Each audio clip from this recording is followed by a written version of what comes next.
resiko usang gitu kan, karena barang itu pertama kali dibeli gitu kan. Intinya biar tidak disimpan terlalu lama gitu kan. Kalau disimpan terlalu lama kan bisa usang, bisa rusak seperti itu kan. Nah, otomatis ketika suatu produksi akan berjalan, barang tersebut juga pertama kali digunakan, pertama kali dikeluarkan. Maksudnya seperti itu. Saya stop dulu ya. Jadi sebetulnya kalau di catatan di sini kan cuman harganya yang pertama, masuk pertama keluar pertama, harganya gitu. Real barangnya sebenarnya kita nggak tahu,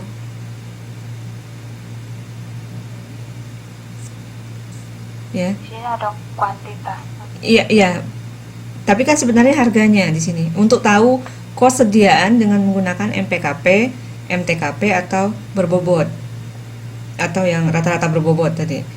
Nah, sebenarnya kan di sini karena kita belajar mencatat ini, ya di sini hanya catatannya saja yang di tadi yang lama atau yang terakhir gitu ya. Kalau MTKP kan yang terakhir.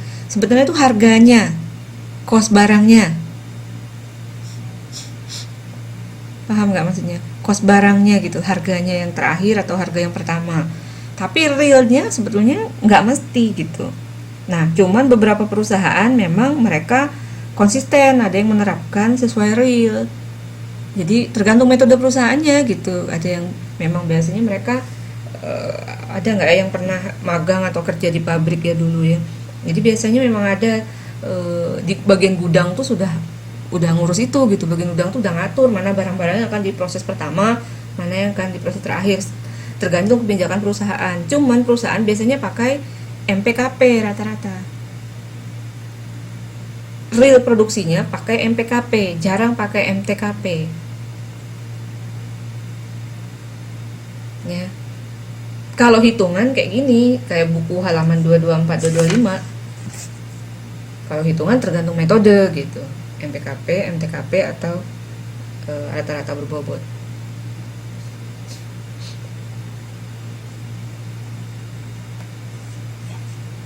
Lanjut. Ya, terima kasih. Ya, terima kasih, Bu.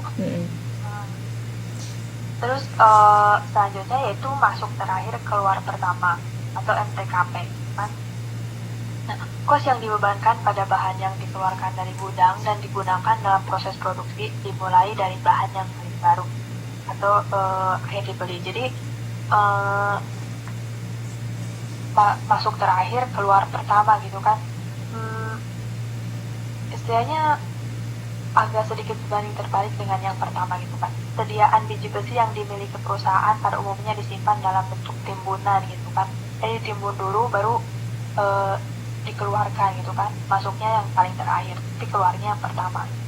Nah, contoh pencatatannya ada di halaman 2.25. Nah, terakhir yang ketiga, metode yang ketiga itu metode rata-rata berbobot. Metode ini menggunakan perhitungan rata-rata untuk kos bahan yang dibebankan ketika sediaan bahan terdiri atas lebih dari satu kos sediaan bahan. Nah, bedanya yang tadi, kalau di sini ada istilahnya cara menghitung kos unitnya seperti apa, karena di sini kan sediaan bahannya lebih dari satu gitu kan. Contohnya ada di halaman 2.26. Dengan metode rata-rata berbobot, maka asal sediaan apakah dari baru atau lama tidak lagi diperhatikan. Nah, misalkan kita perhatikan pembelian pada tabel pada gambar 2.10 itu kan pada tanggal 15 April itu dibeli 100 unit kan. Kuantitasnya itu kan 1000 unit ya, kuantitasnya itu kan pada tanggal 15 April itu kan terjadi suatu transaksi. Nah, pembelian ini mengakibatkan kos unit menjadi berubah gitu kan. Kenapa? Kita lihat dari kuantitasnya itu kan, kuantitas yang di saldo itu kan 500 itu kuantitasnya dikali dengan kos unitnya. Kos unit yang di saldo itu kan kuantitasnya kan 500, terus dikalikan dengan kos unitnya 20.000. Nah, nanti ditambahkan dengan kuantitas yang tadi pembelian itu kan yang tanggal 15 April itu kuantitas transaksi pembeliannya 1.000 dikalikan dengan cost unit yang kedua. Maksud dari sini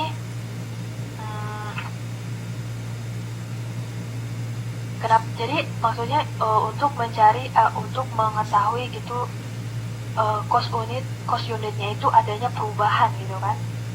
Kuantitas yang pertama kuantitas yang disaldo itu dikalikan dengan cost unit yang disaldo. Nanti kuantitas yang pembelian tadi dikalikan dengan cost unit yang disaldo yang kedua. Nah, hasilnya itu nanti dibagi dengan kuantitas yang saldo yang disaldo itu yang berarti kan yang lama ditambahkan dengan kuantitas yang baru yang 1.000 itu. Nah, nanti ditambahkan hasilnya itu didapatkan 22.666 per unit. Itu merupakan cost unit. Perubahannya itu menjadi 22.666.000. Itu cara mudahnya ini aja, Mbak. Yang paling atas tuh total sebetulnya. Yang paling atas total jumlah cost-nya, total jumlah rupiahnya. Ya. Jumlah rupiahnya, terus yang bawah itu total kuantitasnya. Itu. Selanjutnya ada penjurnalan bahan. Nah, penjurnalan bahan di sini sudah merupakan apa ya? Ini sudah baku ya Bu. Jadi sediaan bahan itu disimpannya di debit. Terus sediaan bahan itu yang dikreditkan itu kas atau piutang dagang. Terus yang kedua itu penjurnaan saat penggunaan bahan baku. Ada produk dalam proses. Itu kan namanya juga penggunaan yang sedang digunakan. Yang pertama itu penjurnaan sediaan bahan. Jadi yang tadi sudah saya singgung di sebelumnya, sediaan bahan itu simpannya di debit.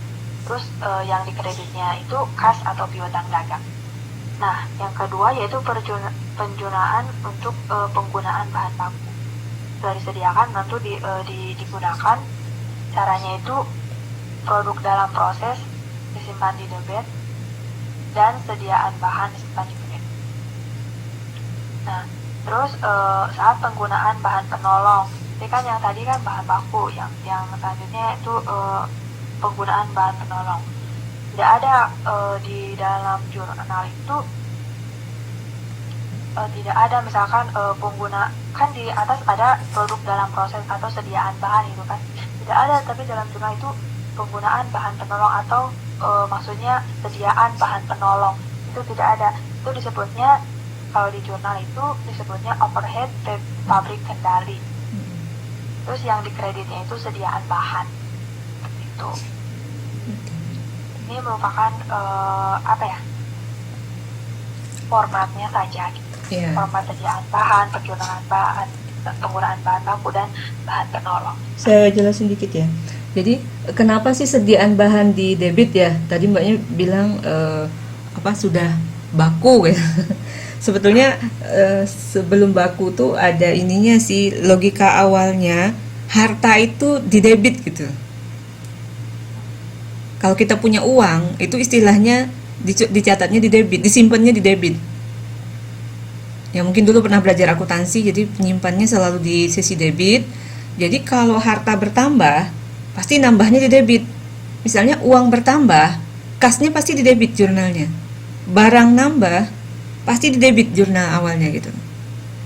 Nah, tinggal kreditnya apa? Kreditnya apa? Maksudnya kayak ini di sini kan misalnya kalau belinya cash, berarti kan uangnya berkurang, kasnya berkurang, hartanya berkurang, harta berkurang, jadinya dikredit gitu. Itu logikanya. Nah, yang perlu dipahami dalam bab ini, materi kita ini nanti, karena akan terus ya. Kalau jurnal sediaan mungkin nggak terlalu masalah, tapi jurnal yang di bawah ada yang masuk ke produk dalam proses, ada yang masuk ke overhead pabrik kendali. Nah, jadi kalau bahan baku itu dicatat ke produk dalam proses. Kalau bahan penolong dicatat ke overhead kembali. Mohon ini tolong diingat-ingat gitu. Jadi ini yang dihafal. Ya meskipun sebenarnya bisa pakai logik, tapi dihafal dulu yang ini. Kalau tadi saya jelaskan pakai logik. Ya, logiknya harta itu kenapa produk dalam proses itu masuk persediaan, masuk ke debit. Produk dalam proses itu bukan biaya ya, bukan cost ya, dia cost tapi dia bukan biaya. Nah, karena dia posisinya sebenarnya masih harta kita. Karena produk dalam proses itu masih sediaan juga, pindah bentuk gitu loh. Sediaan sebenarnya dia pindah bentuk dari sediaan bahan tadi jadi barang yang sudah diproses gitu maksudnya. Jadi jurnalnya produk dalam proses di debit, dalam prosesnya nambah, sediaan yang berkurang. Sedangkan penolong dia memang ada jurnal sendiri. Barang penolong itu selalu dicatat ke overhead pabrik kendali pada sediaan bahan karena sediaan bahannya berkurang. Nah, nanti baru kalau kita udah masuk minggu depan ke overhead, nah jurnalnya dibalik lagi, ada nanti istilahnya lebih atau kurang antara jurnal overhead pabrik kendali dengan overhead pabrik dibebankan. Ya itu sayangnya saya nggak bisa ngasih gambarnya ya, jadi ya sudahlah, malam ini pokoknya baca aja modulnya ya. Oke, masih ada satu lagi ya, jamnya udah 11.30.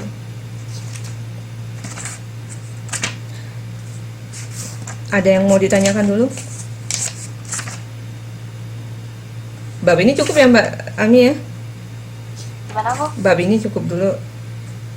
Iya. Ya, bab ini. Paling kalau ada yang mau bertanya, ini sebenarnya udah pernah nyoba belum nih soal ini? Jawabnya. Yang Soal 6, nomor 6 aja lah. Nomor. Saya belum lihat 4 dan 5. Nomor 6, 11. 6 sampai 11, 6 sampai 10.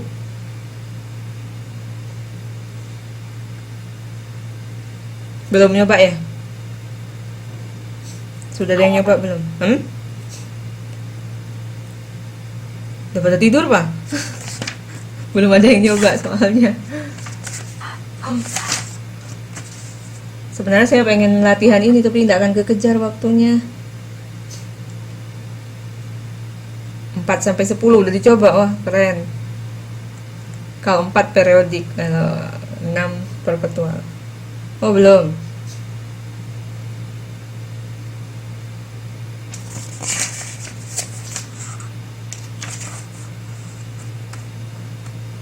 Udah, kasihan Mbak Ami udah kebanyakan ya. programnya ya nggak bisa masuk Bu. Hah? Iya, nggak apa-apa. Masih ada tenaga kerja tapi nanti biar saya aja bagi 2 sama saya aja ya, kasihan. Ya oke, ada yang mau ditanyakan? Mbak Ami sendiri yang belum ngerti kira-kira gimana?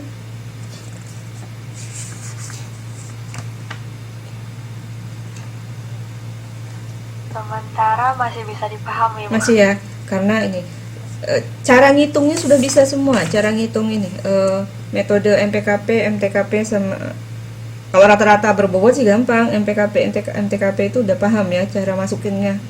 Saya kasih PR aja lah ya, ini saya udah kasih PR-nya, udah bikin soalnya. Ini saya naikkan biar belajar lagi. Oke Bu. Ya oke.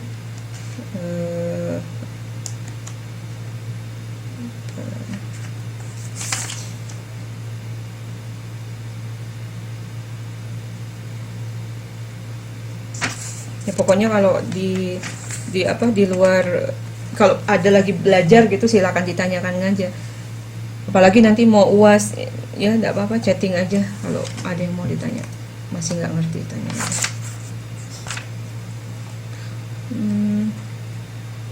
Apa Mbak, halaman berapa Mbak? Maksud Halaman. Juwita itu tugas. Tugas. Oh tugas saya udah buatkan soalnya, saya ketik sendiri, nanti saya naikin ada PowerPoint ini, saya naikin di Facebooknya, bukan dari soal ini tetap Anda kerjakan. Sebenarnya saya sih mau membahas soal yang ini, cuman saya nggak bisa nampilin. Saya udah bikin Excelnya untuk cara ngerjakan soal nomor 6 sampai nomor 9. Nah, yang ada jawaban nomor 6 sampai 9 saya udah bikinkan, cuman Excel maksudnya biar kalian tinggal masukkan nanti gitu. kalau saya kasih soal baru. Nanti saya naikin di ini aja nih Facebook. Cuma di Facebook tuh nggak bisa naikin banyak-banyak, cuma satu file tuh loh. Iya, Bu. Satu file aja.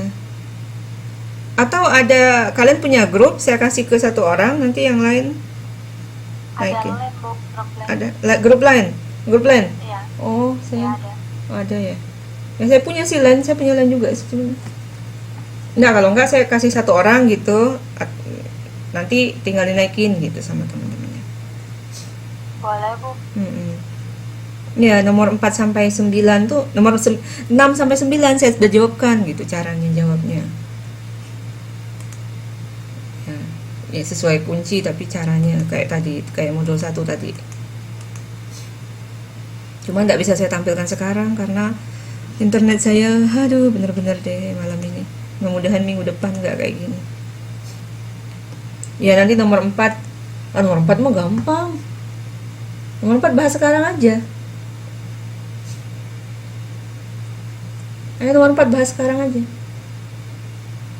Nilai bahan tersedia digunakan periode Desember. Itu tinggal ngikutin rumusnya aja. Tapi logika sih sebenarnya harus dipaham. Logika itu kan sediaan awal ditambah beli itu dulu.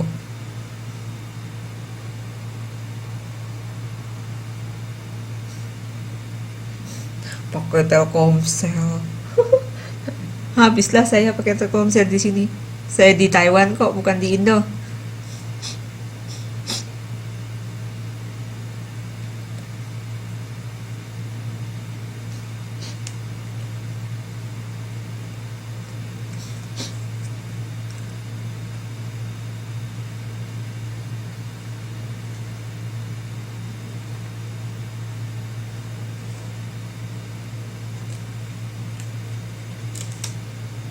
Apa sih buat bu wifi? Nggak ngerti mbak ketikannya apa itu.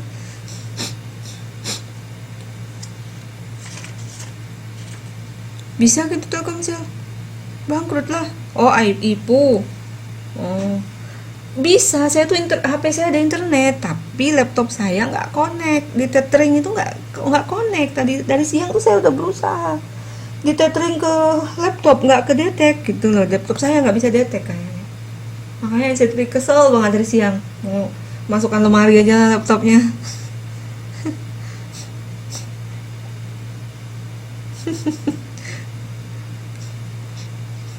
Udah restart berkali-kali. Saya tuh udah dari jam 12 ngurusin laptop saya tadi nggak bisa internet tuh. Ini baru dapat internet tuh karena saya komplain ke ininya, ke pengelola komputer centernya. Akhirnya saya dapat. Orang lain juga nggak dapat di kampus. Saya aja yang dapat karena saya komplain tadi. Lagi error kayaknya. Oke, nomor 4 230 ditambah 765. Kan pertanyaannya nilai bahan tersedia digunakan. Nah, nilai bahan tersedia digunakan itu dari sediaan awal ditambah pembelian. Nah, kalau mau ngeliat sediaan awal, sediaan akhir, itu lihatnya dari bulannya itu loh. Tanggal 1 bulan 12 awal maksudnya. Tanggal 31 bulan 12 itu akhir maksudnya. Ya, jadi jawabannya 230 ditambah 765. Nah, nilai kos bahan. Nah, kalau nilai kos bahan rumusnya bahan tersedia digunakan tadi berapa? 995 terus dikurangi persediaan akhir, itu kosnya ya. Jadi berapa kosnya? 995 dikurang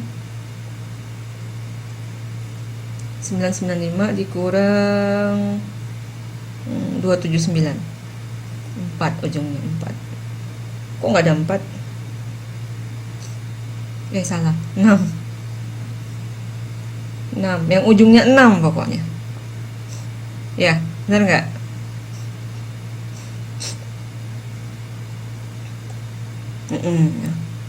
Ya, saya nggak pakai kalkulator tapi saya cuma lihat, oh yang ujungnya ini aja. Ya kadang-kadang kita kalau soal hitungan tuh kan kalau namanya multiple choice ya nggak perlu ini, nggak perlu hitung semua ya, kita lihat aja. Oh ini kurang ini misalnya. Oh kira-kira kayak tadi saya cuman 15 dikurang 9 915 tadi, 15 dikurang 79 dikurang 9 gitu aja. Oh, 15 dikurang 9 6, udah. Yang ada 6 kan cuma itu, udah gitu caranya. Kalau ngitung semua sih waktunya nggak kepake, apalagi pakai kalkulator, nolnya sebanyak itu. Terus kalau yang soal 6 sampai 10 memang tidak bisa langsung ditebak begitu saja, harus dikerjakan satu-satu. Ya, harus dikerjakan, harus dibuat tabelnya. Ya, Anda kalau buat tabelnya nanti ya dicoret-coret aja di samping itu gitu. Yang penting tahu caranya, diikutin caranya. Nah, ini udah saya jawabkan buatkan kunci jawabannya. Saya nggak bisa jelasin sekarang karena tabelnya tadi takut mumet kalau saya jelasin gitu loh, karena nggak ngeliat kan, kecuali pakai latihan soal ini saya nggak kuat sama ininya, kecil banget buku ini, bener-bener lah udah kecil-kecil nggak kelihatan gitu.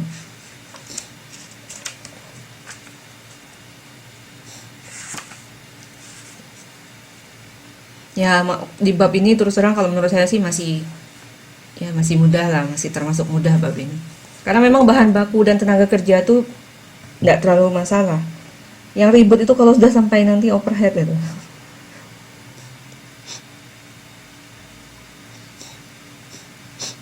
Nah, besok kan kalau misalnya udah ngumpul tugasnya, kita bahas lagi. Mudah-mudahan bisa internetnya nanti.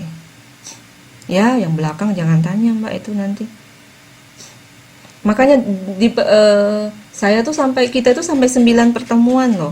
Nah, yang minggu depan itu agak saya double ya, 4. Saya maunya sih tadinya bisa gitu. Itu 4 dua bab kan, 2 kelompok kan minggu depan ya. Nah, maunya, tapi ya kita nggak tahu kekejar apa nggak minggu depan itu. Ya. Minggu depan 2 kelompok tentang overhead dua-duanya, tapi overheadnya itu yang bab 4-nya, yang model 4-nya itu agak sulit. Kalau model 3-nya sih kayaknya masih bisa. Model 4-nya itu udah mulai hitungannya.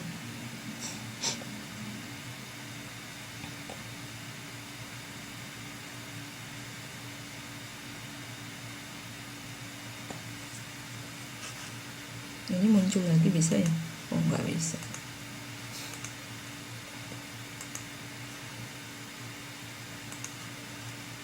Oke, saya lanjut sedikit tentang pengendalian dan tenaga kerja. Jadi di modul bahan dan tenaga kerja ini mereka lebih ke, kalau bahan itu kan tadi ada pengendalian dan perencanaan. Kalau tenaga kerja hanya ada pengendalian dan akuntansinya saja ya. Nah, terus sama seperti tadi, kelas A di sini juga ada klasifikasi tenaga kerja.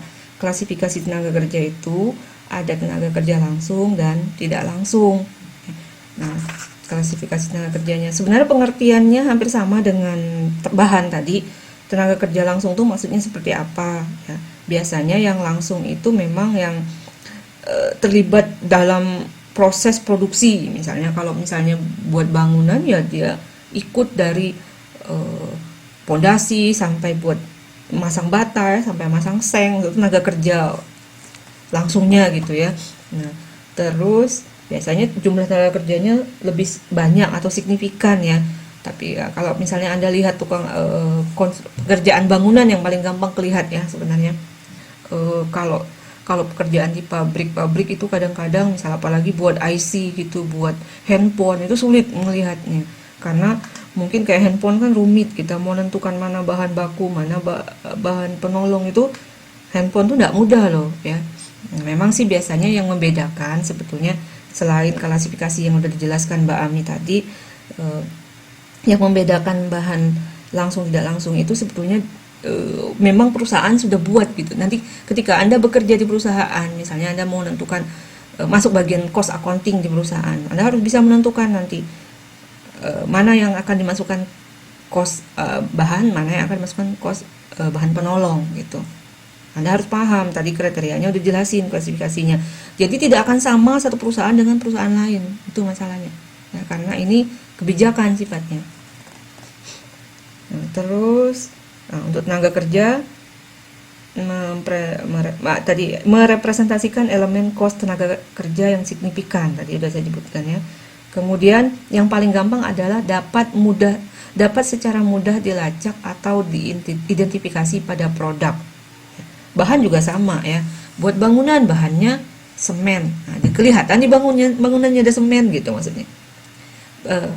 Tenaga kerja bahan untuk bangunan, orang yang pasang semen. Jelas kelihatan dia masang semen. Kerjanya tuh nempel sama pekerjaannya, sama produknya. Nah, tapi kalau misalnya mandor jelas nggak nempel dia sama yang mana, sama produk yang mana dia nempelnya misalnya, nggak kelihatan gitu maksudnya. Kalau tenaga kerja yang sifatnya hanya apa istilahnya, yang overhead itu tadi ya, yang tidak langsung sebenarnya. Kemudian, nah pengendaliannya untuk tenaga kerja ada pencatatan jam kerja, ada penganalisisan jam kerja, terus ada pembebanan kos tenaga kerja pada pekerjaan, proses, departemen, atau overhead. Jadi ini pekerjaan accounting ya, pengendalian tenaga kerjaan sebenarnya pekerjaan accountingnya. Dia yang akan menentukan, membuat sistemnya, menyiapkan dokumennya, apa saja harus diisi dokumennya. Itulah ribetnya orang accounting. Ya. Orang accounting itu ribet sama prosedur. Prosedur itu harus ada nanti dari sini ke sini, dari sini ke sini gitu. Setelah itu dari sini ke sini itu harus ada dokumen pendukungnya. Nggak bisa kita cuma bergerak tapi dokumen nggak jalan. Jadi orangnya jalan, dokumennya jalan. Kalau cara berpikir accounting tuh kayak gitu. Makanya detail orang accounting itu. Terus pencatatan jam kerja itu seperti apa? Biasanya kalau Anda masuk kerja, saya nggak tahu sistem di Taiwan. Mungkin ada ini ya, kartu kayak card gitu masuk. Ya, kalau di Indonesia ada yang masih model ceklek bunyi pagi-pagi, misalnya orang masuk ceklek bunyinya gitu ya, ada kartunya, itu kartu jam kerja. Kemudian nanti setelah dicatat jam kerjanya, dihitung berapa gajinya. Ya, biasanya di total akhir bulan itu kadang-kadang sekitar tanggal 20. Kalau tergantung gajiannya memang, kalau gajiannya akhir bulan misalnya 27, 28 kan udah gajian. Itu sebenarnya tanggal 20 tuh accountingnya udah kerja. Mereka sudah mulai menghitung berapa gaji masing-masing, terus nanti udah mulai tanggal 26 udah beres misalnya, sudah menyiapkan untuk transfer 27 atau 28 gaji udah diterima. Seperti itu. Tapi pekerjaan accounting nggak sampai uang dikirim ditransfer ke pekerja ya, masih harus membuat alokasinya dia, masih harus dialokasikan alokasi kos gaji, upah. Kemudian setelah itu baru di jurnal. Nah, jurnalnya untuk mencatat kos tenaga kerja tadi ada 2 macam, langsung dan tidak langsung ya. Nah, kalau langsung masuk ke produk dalam proses, ke barang juga. Kemudian kalau tidak langsung masuk ke overhead pabrik kendali namanya. Nah, akun kreditnya utang gaji dan upah. Nah, kemudian untuk mencatat pembayaran, nah kalau untuk mencatat pembayaran, utangnya di debit ya, dibalik gitu tadi dia normalnya tuh di kredit. Istilahnya kalau di akuntansi itu ada akun normal. Mungkin akun normal itu yang disebut tadi udah baku tadi ya, akun normal. Maksudnya udah normalnya tuh di debit, normalnya di kredit gitu. Kalau utang tuh normalnya di kredit, kalau harta itu normalnya di debit maksudnya gitu. Utang gaji dan upah, pajak penghasilan karyawan, kemudian kas ya. Jadi kalau menjurnal pembayaran biasanya selalu memotong pajak. Jadi ada pajak di sini. Kemudian untuk mencatat pemberian tunjangan, nah ada gaji atau tunjangan, pokoknya gaji lain-lain biasanya ada macam-macam. Nah, itu tidak dimasukkan ke produk dalam proses, tidak dimasukkan ke tenaga kerja langsung ya, tapi masuk ke utang tunjangan. Nah, kalau kita lihat di sini tadi kan saya berapa kali nyebut bahan, terus nyebut tenaga kerja langsung, tapi nggak ada jurnalnya tenaga kerja langsung itu, akunnya nggak ada. Kalau Anda lihat nggak ada akun bahan langsung, nggak ada akunnya ya. Yang ada semuanya langsung masuk ke produk dalam proses. Bahan dipakai langsung masuk produk dalam proses gitu. Tenaga kerja yang dikerjakan langsung masuk produk dalam proses. Nggak ada. Kalau mungkin Anda cari jurnal biaya tenaga kerja, nggak ada di sini biaya tenaga kerja gitu ya. untuk penjurnalan. Nah, kemudian masalah-masalah khusus terkait dengan gaji dan upah itu ada upah premium, ada upah lembur, ada mungkin yang bekerja sering dapat lembur ya, terus waktu menganggur. Waktu menganggur tuh maksudnya tidak berproduksi perusahaannya, upah minimum dan insentif. Nah, 4 macam upah ini diaplikasikan dalam, ini praktek realnya sebetulnya ini. Kalau yang di depan sebelum 4 kasus ini tadi itu yang secara teori kayak gitu. Tapi realnya ketika prakteknya pas praktek sebetulnya nggak segampang yang A sampai apa tadi A sampai F gitu maksudnya. Kita harus lihat ada kasus-kasus ini di lapangan itu seperti ini, ada upah premium. Jadi masuk pagi sama masuk malam beda angkanya, beda tarifnya. Nah, kalau misalnya beda tarif ini pengakuannya seperti apa? Nah, di di akuntansi biaya diatur gitu ya. Akuntansi kos ini diatur. Kalau tarifnya lebih tinggi, bukan tarif standar maksudnya, bukan tarif reguler, itu dimasukkan ke overhead pabrik juga, bukan masuk ke produk dalam proses. Itu aturannya, aturan mainnya di perusahaan gitu. Sebenarnya tujuannya kenapa sih harus semua kok akun-akun yang sepertinya nggak normal, maksudnya di luar sistem perusahaan kok dimasukkan ke overhead pabrik kendali gitu, kenapa nggak dimasukkan produk dalam proses ya? Mungkin ada yang mikir seperti itu. Ya sebenarnya tujuannya karena perusahaan pengen mengendalikan biaya, sehingga kalau semuanya masukkan produk dalam proses, nanti kesannya harganya jadinya kalau kosnya banyak, akhirnya harganya itu mahal. Kalau harga mahal, kosnya mahal, harga jual mahal, kan sulit bersaing.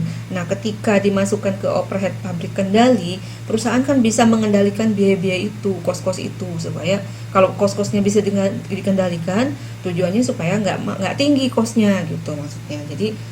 Jadi tidak masukkan ke dalam kos reguler. Itu sih intinya kenapa masuk ke overhead kendali, supaya gampang mengendalikannya. Udah ketahuan gitu, akunnya udah disiapkan sendiri gitu, udah disisihkan istilahnya. Jadi jurnalnya seperti ini. Kemudian untuk lembur juga. Jadi kalau yang upah reguler aja yang masuk ke cost produksi itu, produk dalam proses itu. Nah, yang lainnya masuk ke kendali. Nah, ini kalau Anda lihat jurnalnya ada yang salah ya angkanya ya. Contohnya banyak sih memang buku-buku ini salah, yang modul-modul ini. Nah, harusnya di situ produk dalam prosesnya 280.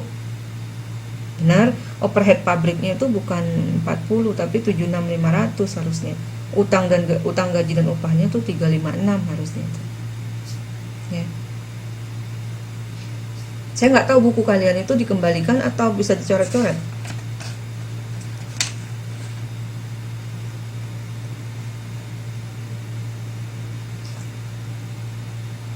Ya udah dibetulin aja kalau bisa coret-coret. Nah, selain diakui sebagai overhead, ada juga yang diakui sebagai rugi. Diakui sebagai rugi itu kalau kasus khusus biasanya. Jadi kalau tidak salah kita di bab berikutnya tuh ada kasus khusus, ya. Dia memang ada kasus khusus, misalnya pesanan khusus itu istilahnya. Nah, jadi kalau kasus khusus dia perlakuannya langsung masuk ke rugi. Tapi kalau yang umum biasanya memang itu produksi perusahaan, tidak dimasukkan ke rugi.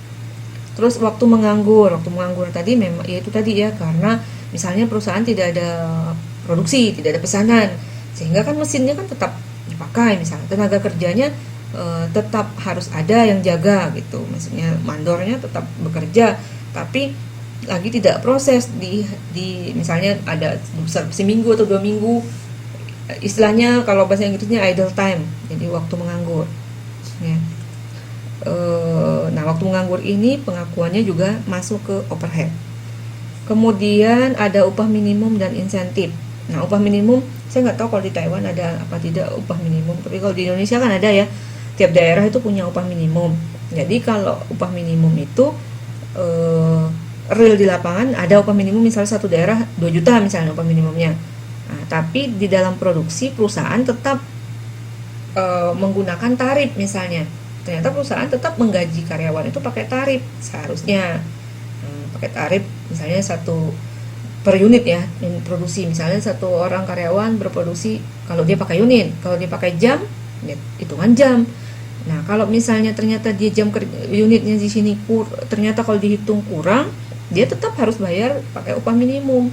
Kalau lebih dia nggak, dia tetap diakui sebagai produk dalam proses, tapi kalau kurang perusahaan yang nanggung. Artinya nggak efisien. Makanya kalau hal-hal yang nggak efisien itu masuk ke overhead pabrik kendali supaya gampang dikendalikan. Diusahakan si karyawannya produksinya tidak kurang, maksudnya harus sesuai dengan upah minimum. Itu maksudnya di sini. Oke, itu materinya. Jadi itu tadi yang saya tekankan, Anda harus paham kenapa sih ada overhead pabrik kendali itu dulu. Kenapa akunnya dipecah? Kenapa sih nggak masuk saja ke produk dalam proses? Udah bisa belum? Udah paham belum? Apa kira-kira intinya yang saya omongkan tadi? Kenapa sih nggak masuk dalam produk dalam proses saja, kok masuk ke overhead gitu? Overhead pabrik kendali.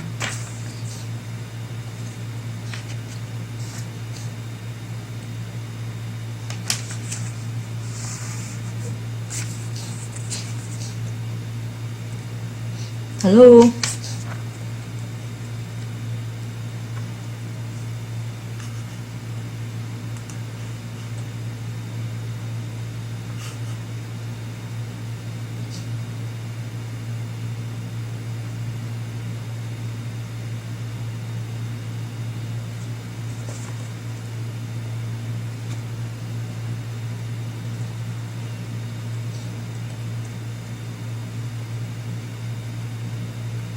Iya, tujuannya untuk ya supaya efisien ya.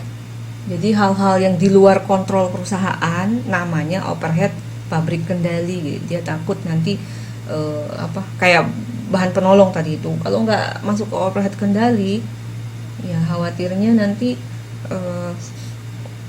misalnya tidak, karena kan nggak ini ya, tidak bisa dilacak gitu loh barangnya itu kalau bahan tidak terlacak. Jadi masuk ke overhead kendali.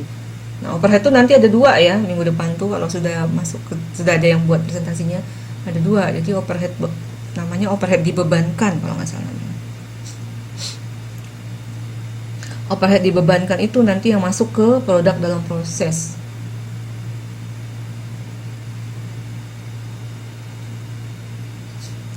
Oke, ini kita lihat tes formatif nomor 1 dengan nomor 2 itu mirip ya. Coba Anda lihat soal halaman 242.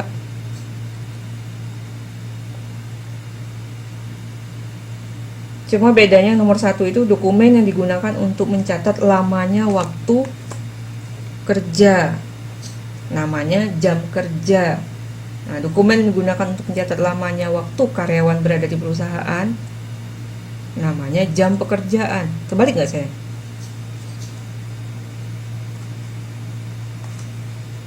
Terbalik ya. Jam kerja yang lamanya di perusahaan, jam menyelesaikan pekerjaan, jam pekerjaan. Ya, kebalik. Ya, maksudnya biar Anda ingat, ada kata-kata menyelesaikan suatu pekerjaan, nah itu jam pekerjaan.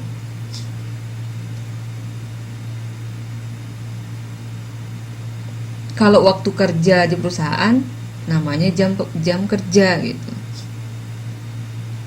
Kos tenaga kerja langsung dibebankan pada kos tenaga nomor 3. Nggak usah lihat kunci dulu ya. Paling Anda udah coretin. Ya, produk dalam proses. Kemudian nomor 4, kos tenaga kerja tak langsung akan dibebankan pada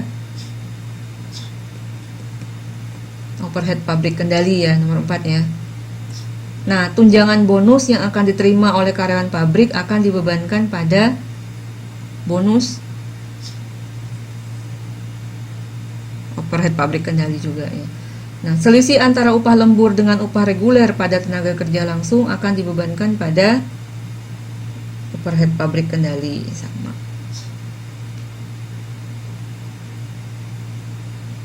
Ya, nomor 7 juga. Ya. Tapi di ini diingat-ingat gitu. Jadi nanti maksudnya kalau sudah kayak gini kan nanti mau ujian nggak baca lagi pun udah di luar kepala gitu loh. Maksudnya sudah di luar kepala tuh udah lupa semua. Saking banyaknya.